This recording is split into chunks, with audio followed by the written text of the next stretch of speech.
16-шы сұрақ.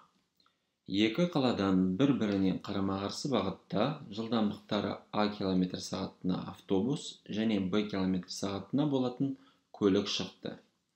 Егер қалалар арасы N км болса, 3 сағаттан кейін автобус пен көліктің арасы қанша километр болатынын өрнекпен көрсетіңіз. Енді, мына жердегі берілген мәліметті суретке салып көрсетейін сендерге. Екі қаладан бір-бірінен қарама-қарсы бағытта. Бір-бірінен дегенде ол былай, екі әртүрлі бағыт. Мысалы, мынау бір қала болсын, мынау екінші қала болсын, біреу былай кетеді, екіншісі оған қарама-қарсы бағытта, бір-бірінен қарама-қарсы бағытта шықты екеуі. Енді, олардың бастапқы арасы бізде мына жақта N километр деп жазылып тұр. N километр. Олардың жылдамдықтары А километр сағатына және Б километр сағатына. Сұрақ дейді.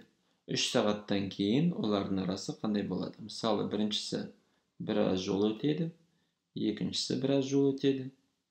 Және екеуі, мысалы, біреу осы жерге келеді, екіншісі осы жерге келеді.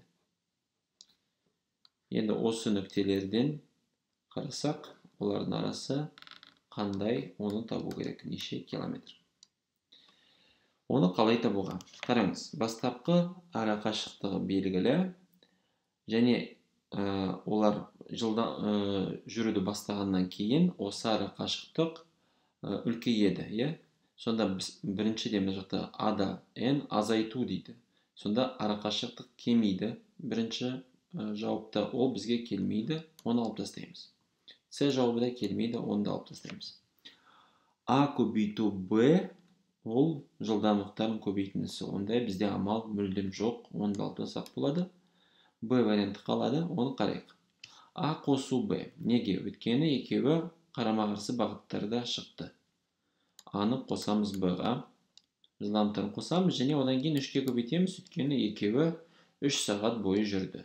3-ке көбейтіп, олардың өткен жолдарын табамыз. Және оларға тағы N-ді қосамыз, өйткені N ол бастапқы арасы олардың.